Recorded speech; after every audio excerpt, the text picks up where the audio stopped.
코로나19의 회복이 그리고 일상의 회복이 점차 이루어지면서 예배의 회복, 심령의 회복을 위해 기도하시기를 간절히 바랍니다. 국민일보의 한 목사님의 그 말씀 칼럼이 있는데 거기서 읽다가 감동이 돼서 소개해 드리려고 합니다. 폴이라는 회사원이 뉴욕에서 중요한 미팅을 마치고 동료들과 공항으로 가려고 급히 도로로 나왔습니다. 그런데 교통체증이 너무 심해서 택시를 도무지 잡을 수가 없는 것 같은 겁니다. 그런데 기적처럼 빈 택시가 한 대 다가오는 것을 보고 동료들이 다들 쏜살같이 택시를 향해 달려가서 잡아가지고 탑니다. 그런데 그 혼란한 틈에 누군가가 길가에 있던 노점상의 가판대를 건드리고 간 겁니다. 그래서 쌓여있던 과일과 야채들이 다 땅바닥에 떨어져 뒹굴었습니다. 그런데 누구도 개의치 않고 달려가 택시 타는데 바쁜 거예요.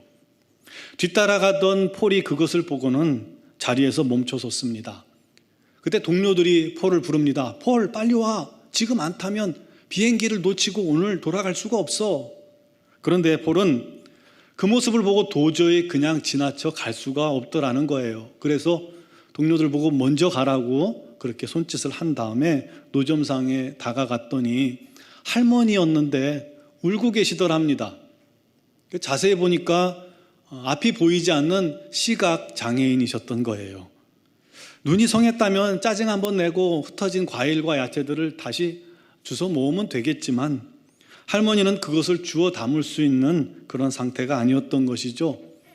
그래서 폴은 당황해서 울고 있는 할머니에게 다가가서 할머니를 위로해드리고 바닥에 흩어진 과일과 채소들을 주워 담기 시작했습니다. 그때 많은 사람들이 그 현장을 지나쳐 갔는데 아무도 할머니의 눈물과 그리고 폴의 행동에 대해서 관심을 갖지 않았다는 겁니다. 폴이 다 정돈한 후에 돈을 얼마를 할머니 손에 쥐어드리면서 할머니, 이 돈이면 손해보신 거를 어느 정도 만회할 것 같아요 하고 말씀드렸더니 할머니께서 폴에게 말씀하셨습니다. 혹시 예수님이신가요? 아니요, 아닙니다 라고 대답했더니 할머니가 말하기를 조금 전 노점 가판대가 넘어지고 과일과 야채가 땅에 떨어졌을 때 제가 도움을 청할 분은 예수님밖에 없었습니다. 그래서 기도했지요. 예수님, 나를 도와주세요. 나에게 오셔서 제발 나를 도와주세요. 그때 당신이 와서 나를 도와주었습니다. 당신은 예수님이 틀림없습니다. 그날 밤에 폴은 뉴욕의 한 호텔에서 머물며 자신에게 그렇게 질문했다고 합니다. 누군가 나를 예수님 같다고 생각하게 한 적이 내게 있었던가? 나는 어떤 삶을 살았는가? 라고 질문했다고 해요. 저는 이 질문을 저와 여러분들에게도 한번 던지고 싶습니다. 여러분들은 어떠십니까? 내가 작은 예수로 예수님의 도구로 나를 드려본 적이 있으십니까? 그래서 상대가 나의 행위나 말이나 나로 말미암아 예수님을 만난 것 같은 그런 느낌을 고백해 본 적이 있습니까? 갈라디아서 2장 20절에 이렇게 말씀합니다. 내가 그리스도와 함께 십자가에 못 박혔나니 그런즉 이제는 내가 사는 것이 아니요 내 안에 그리스도께서 사시는 것이라. 주님께서 십자가를 지시느라고 우리를 위해 죽으시느라고 이 땅에서 못다 전하신 주님의 사랑과 주님의 복음을 이제 내 안에 찾아오시고 내 안에 계신 주님께서 나를 통해 우리를 통해서 사람들에게 전하시기를 원하신다는 것입니다. 그러므로 우리의 사명이 뭐냐면 주님과 하나가 되는 거예요. 주님의 마음이 내 마음이 되고 주님의 긍휼이 내 마음속에 그대로 전이 되어서 우리가 주님의 손과 발로서 주의 사랑을 전하는 것입니다. 어떻게 그럴 수가 있을까요? 우리가 주님을 닮을 때 가능한 것입니다. 여러분, 그런 말 있죠? 부부는 닮는다. 오래 같이 산 부부일수록 닮는 것 같아요. 말투나 태도나 행동이나 표정, 감정 표현도 그러고요. 부부싸움하는 방식도 비슷해지고 또 걸음걸이, 가치관, 자존감, 의사소통 방식, 그런 식성까지 닮는 것 같아요. 오래 살수록, 그리고 행복한 부부일수록 더 닮고, 나중에는 이 주름살 하나까지도 닮는 그런 모습을 보게 됩니다. 인상도 비슷해지고요. 오랜 세월 함께 살면서 같이 동시에 기뻐하고, 같이 웃고, 같이 슬퍼하고, 같이 힘든 시기를 이겨냈기 때문에 그런 표정들이 비슷해지는 것 같습니다. 물론 남편하고 닮았다고 하면 굉장히 좌절할 분들도 계실 거예요. 뭐라고요? 내가 닮았다고요? 말도 안 돼요 라고 생각하시겠지만 닮았어요. 부부끼리 많이 보면 닮았어요. 그와 같이 우리 그리스도인들은 시간이 흐르면 흐를수록 예수님을 닮아야만 합니다. 그게 정상이에요. 왜냐하면 우리 안에 우리 주님이 계시기 때문입니다. 우리가 우리 주님의 그런 은혜로 하나님의 자녀가 되었기 때문입니다. 그런데 시간이 아무리 흘러도 영 주님을 닮아가지 않는다면 그게 문제겠죠. 우리의 말과 우리의 행동이 주님과 정딴판으로 계속 살아간다면 그건 반드시 문제가 있는 거예요. 왜 그럴까요? 우리 주님이 우리 안에 계시지만, 주님과 함께 살지만 마음이 안 맞아서 그래요. 주님의 마음과 내 마음이 따로 놀아요. 함께 살지만 남처럼 모른 채 하고 살았기 때문이에요. 주님이 내 안에 계시지만 주님을 일주일 내내 한 번도 찾지 않고, 하루 종일 주님을 찾지 않고 내 하고 싶은 대로 살면 그렇게 될 수밖에 없죠. 각방을 쓰는 거예요. 그거는 대단히 불행한 일입니다. 주님 닮기를 주님의 이름으로 축원합니다. 그런 방법이 뭘까요? 날마다 우리가 주님을 바라볼 때 가능합니다. 주님을 끊임없이 찾고 끊임없이 바라보는 거예요. 또한 주님을 사랑하고 범사에 주님과 의논하고 주의 말씀을 듣고 그 말씀대로 순종하기를 힘쓰고 주님을 따르고 주님과 동행할 때 우리가 주님을 닮아갈 수 있는 겁니다. 예를 들어서 아이들 키울 때 보면요, 형제가 있고 자매가 있든지 그걸 보면 이 동생이 형이나 언니를 졸졸졸졸 따라다니면서 그대로 따라하는 것을 보잖아요. 따라쟁이들이에요. 똑같이 해요. 그러니까 형이나 언니들이 이렇게 귀찮아할 정도로 똑같이 따라해요. 하지만 그렇게 따라하면서 형을 닮아가고 언니를 닮아가고 그리고 또 성숙해지는 것이죠. 그래서 나중에 보면 형, 언니 없는 친구들과 놀 때 보면 그 아이들이, 동생들이 오히려 더 성숙해요. 골목대장 노릇을 하게 됩니다. 제자들도 날마다 주님과 공생의 기간에 함께하고 같이 가고 같이 먹고 살면서 대화를 하면서 그대로 보고 따라하면서 배우게 된 것이죠. 함께하다 보니까 닮을 거예요. 나중에 성령의 충만함이 있고 보니까 주님께서 하시는 일을 이제 제자들도 그대로 하고 있었던 것입니다. 그것처럼 주님과 함께하면 주님과 같은 마음, 주님과 같은 표정, 주님과 같은 말을 하게 되는 것입니다. 나도 모르게 우리가 주님을 닮아 있게 되는 것이죠. 주님과 내 생각이 일치합니다. 주님의 원하시는 마음이 내 마음의 원함과 같아져요. 주님의 마음이 내 마음이 되는 것이죠. 그때 우리의 삶이 주님을 꼭 닮게 되는 것입니다. 점점 주님처럼 삶이 거룩해집니다. 나도 모르게 내 안에서, 내 삶 속에서 예수의 냄새가 나는 거예요. 여러분, 옆 사람의 모습을 보세요. 지금 어떤 냄새가 나는지요. 예수의 향기가 나기를 주님의 이름으로 축원합니다. 오늘 말씀은 이제 고린도 교회를 향한 바울의 그런 말이기도 한데, 고린도 교회는 바울이 복음을 전해서 세워진 교회입니다. 그런데 훗날 그 교회 안에 거짓 교사들이 슬그머니 들어왔어요. 그러면서 여러 가지 교회 안에 문제들이 너무 많이 생겼습니다. 그래서 바울이 편지를 보내서 잘못된 신앙을 책망하고 바른 신앙의 모습을 가르치기 위해 노력하고 힘썼습니다. 그런데도 불구하고 이 거짓 교사들의 충동질이 계속돼서 오히려 바울의 사도성이 의심받게 됩니다. 바울이 누가 보낸 사도냐? 우리 하나님께 인정받았느냐? 주님과 함께 있었느냐? 말도 안 된다라고 바울의 사도성을 의심하고, 바울이 전한 복음에도 자꾸 딴지를 거는 거예요. 무슨 믿는다고 구원을 받고 믿는다고 죄사함 받느냐? 율법을 지켜야 구원을 받지라고 하면서 성도들을 미혹시키는 거예요. 그런 이야기를 들으니까 바울이 너무너무 마음이 아프고 속상해서 눈물로 다시금 편지를 작성해서 디도를 통해서 고린도 교회에 보낸 겁니다. 그리고 나중에 편지를 읽은 고린도 교인들이 어떻게 되었을지 궁금하잖아요. 그래서 디도를 어떻게든 빨리 만나고 싶어서 마게도냐로 달려간 겁니다. 나중에 디도를 만나서 이야기를 듣고 보니까 고린도 교회 성도들이 바울의 그 눈물 어린 그리고 기도와 함께한 편지를 읽어보고 자신들의 잘못을 뉘우치고 회개했다는 소식을 들어요. 얼마나 감사하겠어요. 하나님께 감사하고 우리 하나님께 영광을 돌립니다. 그러면서 14절에 이렇게 말씀하고 있는 겁니다. 항상 우리를 그리스도 안에서 이기게 하시고 우리로 말미암아 각 처에서 그리스도를 아는 냄새를 나타내시는 하나님께 감사하노라. 고린도 교회를 다시금 변화시키게 해주신 우리 하나님께 감사하고 있는 것이죠. 그러면서 뭐라고 표현했냐면 14절에 항상 우리를 그리스도 안에서 이기게 하셔서 감사한다는 거예요.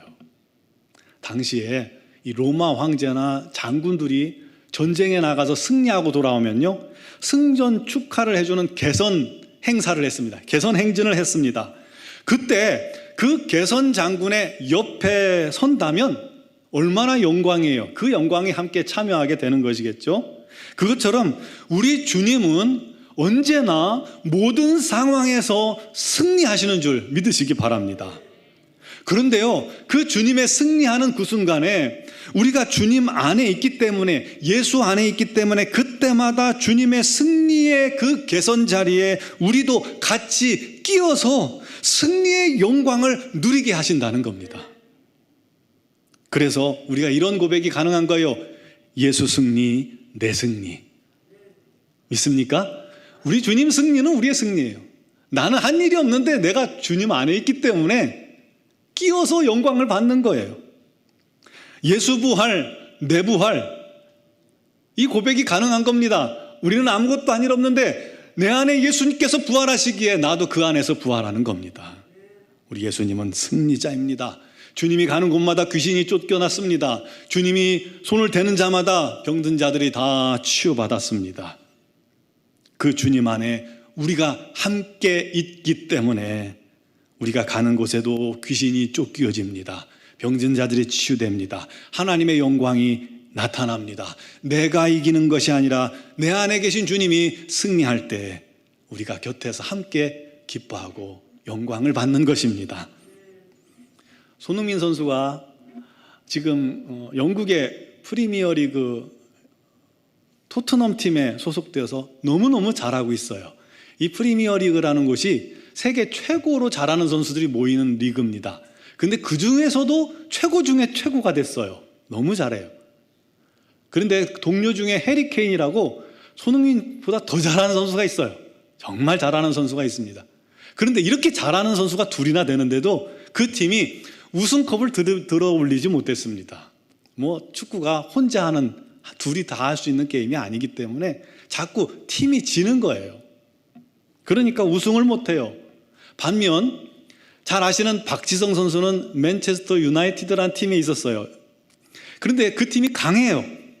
그래서 많은 우승컵을 들어 올렸습니다. 박지성 선수도 우승의 경험이 많이 있습니다. 승리하는 팀에 소속되었기 때문이에요. 손흥민 선수보다 골도 덜 넣고 덜 했을지 몰라도 우승 경험은 더 많이 있습니다. 그와 같이 우리는 이미 승리하신 주님 안에 있음을 믿으시기 바랍니다.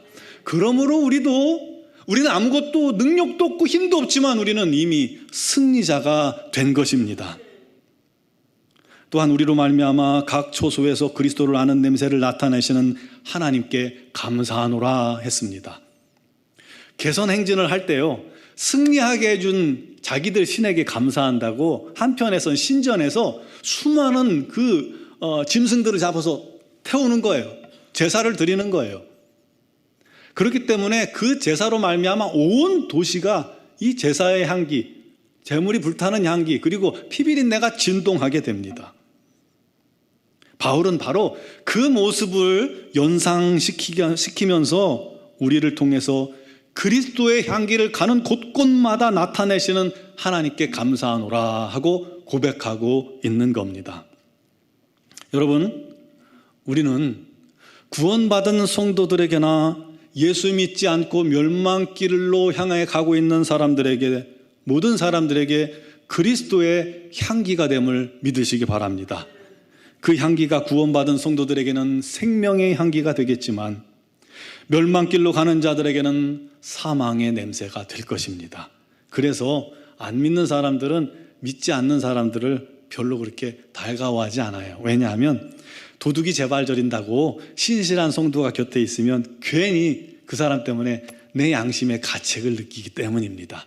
죄인들이 그래요. 그래서 예수의 향기가 나는 사람들을 괜히 싫어하는 겁니다. 캄캄한 어두움에 빛을 비추면 좋아할 것 같지만 그렇지 않습니다. 오히려 눈부시다고 싫어하고요, 자기들이 더럽혀진 모습이 드러난다고 싫어하면서 불굴하고 분노하고 소리치는 것과 같은 것입니다. 반면 구원받은 성도들은 예수 잘 믿고 사랑하고 주님 닮은 사람과 함께 있으면 어떻습니까? 마음이 행복하죠. 기쁘죠.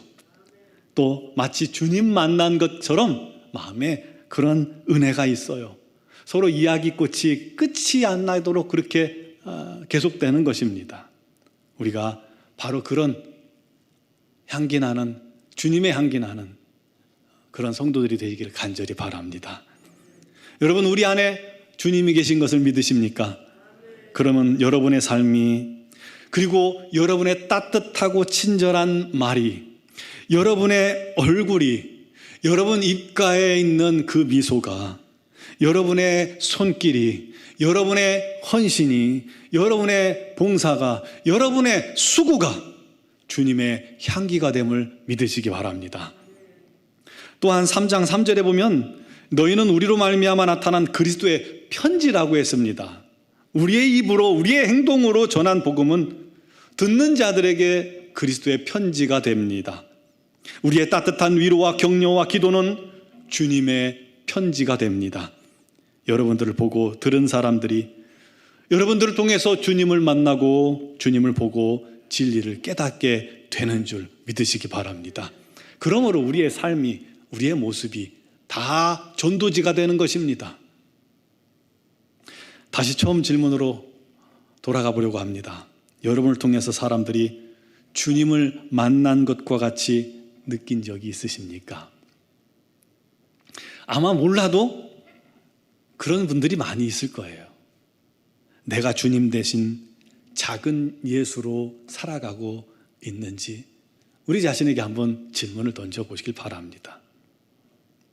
제가 과거에 한 집사님의 안내로 시내 한복판에 폐쇄된 여관을 방문한 적이 있었습니다. 1층, 허름한 슬래트 지붕의 1층 여관이었어요. 앞에 마당이 있고 마당 앞에 보면 이렇게 문들이 5개가 있는 그런 여관이었는데 폐쇄되어 있으니까 물론 전기도 들어오지 않고 난방시설도 전혀 되지 않았습니다. 한 평에서 2평 정도 되는 그런 방들이었는데 제가 방문했을 때가 영하 한 10도에서 15도 정도 떨어지는 엄동설안이었어요. 그런데 거기에 사람들이 살고 있더군요. 연로한 한 할아버지는 과거에 유명한 조폭 두목이셨습니다. 아주 무서운 분이었어요. 그런데 지금은 늙고 힘이 없어서 거기서 후배들이 가져다 주는 술과 그런 밥으로 연명하고 있었습니다. 그 할아버지에게 복음을 전했더니 잘 들으시더군요. 그 옆방에 갔더니 나이를 가늠할 수 없는 한 아주머니 한 분이 이불을 뒤집어 쓰고 누워 계셨습니다. 이분은 아무도 찾아오지 않고 아무도 도움도 받지 못하던 분이었던 것 같아요.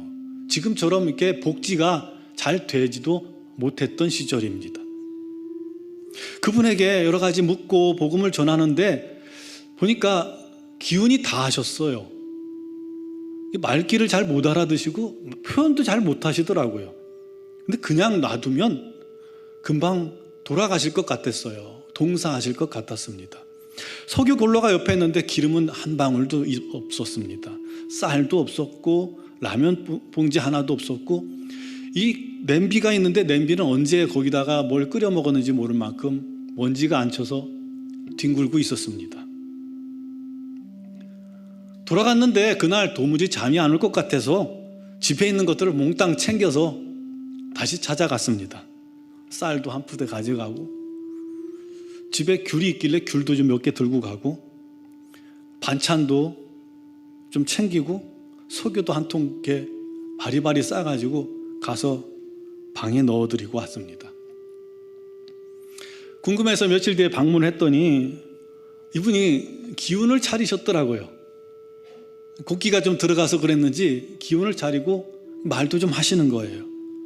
그러면서 그분이 저를 맞으시더니 저한테 그렇게 속삭입니다. 며칠 전에 놀라운 체험을 했어요. 천사가 나를 찾아왔어요. 방에 있는데 천사가 귤을 주고 쌀을 주고 기름을 주고 갔어요. 그러는 거예요. 내가 죽었는데 나는 기억 못하고 천사로 기억을 하나 봐요. 그래서 제가 드렸어요 라고 말하고 싶었는데 그건 마음뿐이었죠. 아유, 아주머니, 하나님이 아주머니를 너무너무 사랑하시나 봐요. 그러면서 다시금 복음을 전했더니 이분이 마음을 활짝 열고 복음을 듣는 거예요. 주님을 그 자리에서 영접했습니다. 의도한 것도 아니었는데 저도 그때 느낀 게 많이 있습니다. 어쩌면 주님은 우리 주변에 주님의 손길이 필요한 그런 사람들을 지속적으로 우리에게 보내주시고 만나게 하셔서 우리가 그들에게 주님 대신 손 내밀어주고, 주님 대신 그들을 도와주고, 주님 대신 그들을 위로해주고, 주님 대신 그들에게 생명의 복음을 전하기를 원하셨던 것입니다. 그 도움이 필요한 사람이 남편일 수도 있고요, 아내일 수도 있고요, 자녀일 수도 있고요, 우리 이 자리에 있는 지체들일 수도 있고요, 이웃일 수도 있고 우리의 친구일 수도 있을 겁니다. 우연히 만난 사람일 수도 있고, 어쩌면 나를 속이려 드는 사람일 수도 있을 것이고, 내 주변에 있었는데 내가 미처 그들을 몰랐던 사람일 수도 있었겠죠. 관심이 없어서요. 중요한 건 우리가 주님 사랑으로 그들을 대한다면, 복음 한마디 내 입술로 전하지 못한다 할지라도 우리를 통해서 아주 진한 생명의 향기, 예수의 향기가 풍겨져 그들의 마음을, 그들 심령을 변화시킨다는 사실입니다. 이 세상은 그런 손길들로 메말라 있습니다. 작년인가요? 돈 없는 두 형제가 돈이 없어 치킨을 먹고 싶은데 못 먹는 모습을 보고 치킨집 사장님이 그 아이들을 불러다가 먹이고 언제든지 먹고 싶으면 또 와 라는 그렇게 격려를 했다고 그래요. 그것을 고마우니까 형이 이렇게 올려서 그 소식이 전해지자 많은 사람들이 그 소식에 감동받고 돈줄 내준다고, 그 사장님 돈줄 내준다고 치킨 막 몇십 마리씩 주문하고 가서 주문해서 먹고 그랬던 미담이 전해졌던 것을 여러분 들으셨을 겁니다. 만약 이곳에 우리 주변에 주님이 계셨다면 우리 주님은 바로 그렇게 도움이 필요한 사람들을 찾고 계실 것입니다. 눈물 흘리는 사람들에게 찾아가서 위로해 주시고, 굶주린 이웃에게 찾아가서 따뜻한 밥 한 그릇 대접하려고 뛰어다니셨을 겁니다. 본인은 못 드셔도 그렇게 하셨을 겁니다. 그런데 우리를 위해서 당신의 생명 내주시고 이제 그렇게 할 수 없으니 그 주님께서 우리 안에서 이제 우리를 도구 삼아서 그 일을 계속하기를 원하신다는 사실입니다. 그 일을 저와 여러분들에게 맡겨주신 것입니다. 그 일에 감사함으로 세심하게 순종하는 자들이 이 땅에 보내진 주님의 작은 천사가 되는 것이고 작은 예수님이 되는 것입니다. 여러분, 우리 그런 성도가 됩시다. 언제까지 우리가 입술로만 사랑한다고 고백하겠습니까? 말로만 언제까지 우리가 사랑하고 끝나겠습니까? 무늬만 그리스도인이요, 겉모습은 화려한, 마치 조화처럼 멋지고 화려한데 향기가 나지 않는 그런 그리스도인으로 사는 것을 이제 포기합시다.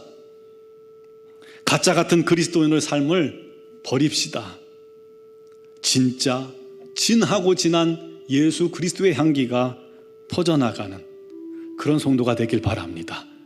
여러분이 가는 곳마다 죽은 영혼이 소생케 되고, 여러분이 가는 곳마다 낙심한 영혼이 일어나고, 여러분들이 가는 곳마다 고통에서 솟아날 구멍이 생겨나가는, 여러분이 가는 곳마다 기쁨이 넘치는 주님의 사랑이 증거되는 은혜가 있길 바랍니다.